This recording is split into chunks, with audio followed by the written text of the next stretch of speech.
เมื่อสูงค่ะเมื่อในเป็นวันที่29เดือนธันวาคมปี2026ในตอนในเฮาค่ะมาถ่อมด้วยข่าวง่าวเกี่ยวกับลวยลวงต่อซานซูจีก็เป็นลูกจ้ายตู้ย้อนให้หลวงปองจึงนั่นในซากเสหลักฐานเปิดายืนยันว่าแม่เขานั่นยังตึกมีอาซักสายใจอยู่ใน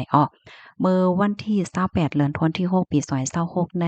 มีข่าวง่าวออกมาว่าคิมอาลิสอายุ48ปีก็เป็นลูกจ้ายต่อซานซูจี อันเป็นผู้หญิงผู้ต่อสู้เพื่อตาดิโมคราซีแลอันเป็นผู้นำหลวงปองจึงก้นเมืองเกาะเก่าเหี่ยวก็ถูกย่าฝ่ายของเสร็จซึกมานเขายึดอาณาอำนาจเสกุมขังโตมะนางไว้นั่นในก็เป็นลูกจ้ายทุกย้อนให้หลวงปองจึงแหนสักเสหลักฐานยืนยันว่าก็เป็นแม่บรรจายนั่นยังตึกมีอาศักสายใจอยู่ไหว้หลังเสตั้งฝ่ายหลวงปองจึงเขาไล่เปิ้นแพกว่า เมื่อเลือนโทนที่4นั่นว่าไล่ลดย่อมปันตัวตามควักมันนางเหลือ17ปีปยกไล่ค่ายตัวมันนางลูกดีคอกขังเสียก็กว่าอยู่ไว้ดีในเฮิรนเหย้าอันวานนั่น ก็เป็นลูกจ้ายลาดว่ามันใจหยุ่มยำว่าก็เป็นแม่เขาเมื่อเหลียวก็อายุมี80ปีปลายเย้ายังอ่ำไปถูกยากค่ายโตกว่าหรือไว้ดีเฮิน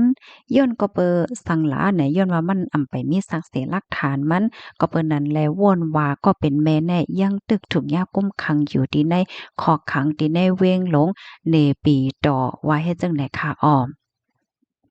มันใจลัดว่าสังว่ามีลองไข่แต่เพราะว่าไหนจึงไหนก็แนมาสักเสหลักฐานมันแลใครหันสักเสหลักฐานมันให้ในนั้นน่ะเนาะข่าวเงาที่อันมั่นใจไหลฮับโฮได้ก็เป็นเกี่ยวเลยลวงป้าอยู่หลีก็เป็นแม่นั่นไหนเตอหาวเฮียงม้าเนาะแม่เขานั่นไหนมีไว้ตั้งเป็นละลายมิ้วในเขาอำว่าที่เป็นตั้งเป็นโหจ่ายตั้งเป็นเกี่ยวกับเลยลองหลบและตั้งเป็นต่างเจอต่างเปิงป้าเทียงในอันถูกย่ากุ้มขังไว้อยู่ที่ในคอกขังในกอเงาลายหลายๆรวงในมันก่อมบ่มีรวงง่ายโหลมก็เปิดจังนั้นแลมีรวงไม่อกไม่ใจจ้อมก็เป็นแม่ฝ่ายหนึ่งก็เป็นแม่ก็อายุในใหญ่มายาว80ปลายยาวเฮ็ดจังไหนอ้อม อันมันจ่ายออกมาตรงหนึ่งบ้านลาดอยู่จังไหนติ๊กๆได้ก่อไหนเฮ็ดตอนตามแม่ไม่ใจแม่ไขทบแม่ไหนนั่นยาวค่ะมันใจนั่นเลยออกข้าวตั้งกว่าโคมปางตุกย้อนให้ปล่อยโตก็เป็นแม่มันใจหลายๆเมืองโคมป้าถึงเมืองจะปานเมื่อเลือนโทนที่12ดีป่นมาเนี่ยค่ะ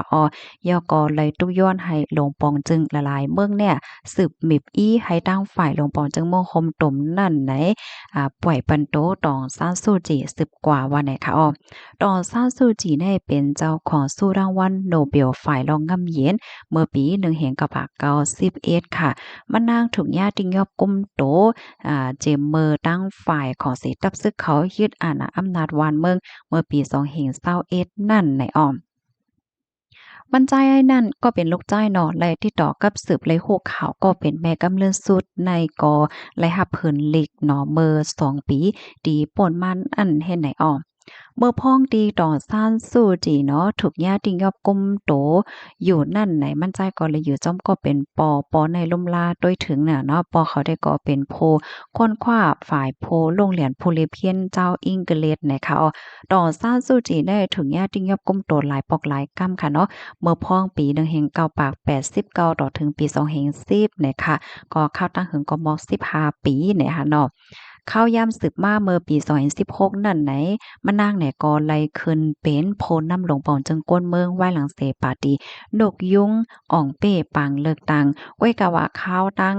5ปีสืบมาเนี่ยก็ตั้งฝ่าย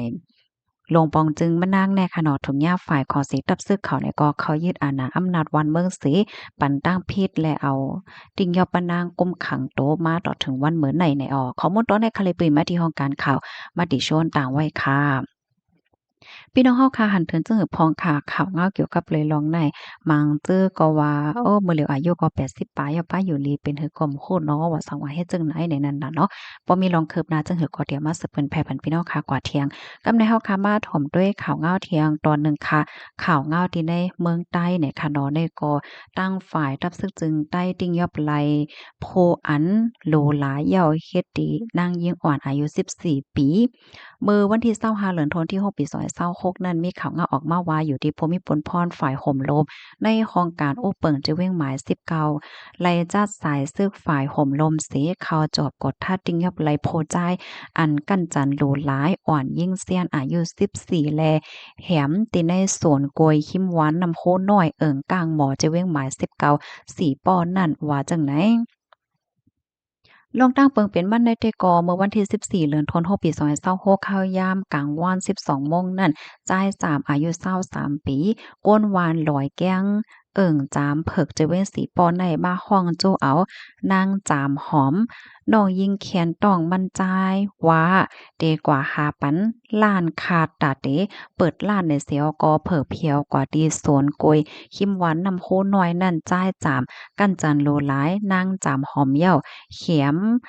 มานั่งถึงตีป้อลูเซงสายใจเสเอาขาบโตมานั่งในส่งมกไหว้ไตโตนกวยในป่ากวยนั่นในไหว้นั่นนั่งจามหอมเลยหายโตกว่าแลเมื่อวันที่25เดือนธันวาคมปี2026นั่นพ่อแม่พี่น้องฝ่ายนั่งจามหอมไล่มาตึงลาตีโครงการอบเปิ่งจะเว้งในจะเว้งหมาย19เสดังเหือเตไลโคลวงเปิงเป็นมานั่งหายโตกว่านั่นอยู่ที่ภูมิพลพรในปื้นตีจังแลจัด ฝ่ายห่มลมเข้ากดทัดจอบซอกลองเปิงเป็นมันเสียวก่อนเลยติ้งยอบเอาโตจ่ายจาม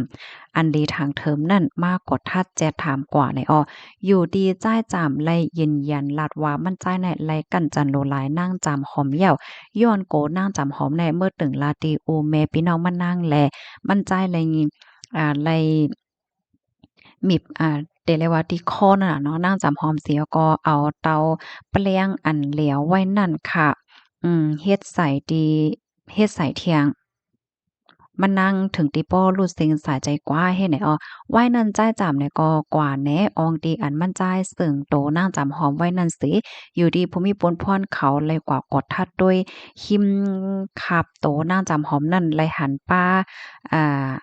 ไหลหันปากอันคอติ่งแปลงอันมันจ่ายใจตื้อเพชรเป็นเครื่องมือนั่นไหนนางจำหอมในเป็นก้นวานเหลียวกันตั้งจ่ายจำก้อยมก้านไหลโคว่าเป็นลูกพี่ลูกน้องกันตั้งจ่ายจำในเหี่ยวค่ะย่ามเหลียวโตภูมิย่ามเหลียวโตภูมิตั้งพิจ่ายจำในอยู่ดีปฏิเมสงจึงได้ SSBP SSA ไล่เอาก้มขังโตไว้เสเดสืบต่างคืนลุ่มตลากดทัดเหี่ยวลีงามแลจอมหนังตามตั้งพิษนักเหมามีนั่น เตมักมันปันตามตั้งพิษกว่าจำหนังหมายมีปักเปิงปฏิเมสงจึงใต้ตับเสือจึงได้มีไว้นั่นในข้อมูลตอนในก็ค่ะเลยเปิงเอียวมาดีของการข่าว SPP ต่างไว้ในค่ะ SPP Info ต่างไว้ในโอ้ถอมข่าวเงาโหนายกก็เป็นอันลีตกใจค่ะเนาะซะมาเป็นลูกพี่ลูกน้องกันเที่ยงเมืองกลางเมืองก้นในก็เป็นหือเป็นหากว่ากับหมู่ค่ะเนาะอันนี้ก็เป็นรองแจมลีจ้อมแต้เนี่ยค่ะพี่น้องค่ะรับถอมยอหันเทินจึงหือพองปันตาหันถึงมาเลยค่ะเหมือนทรงค่ะ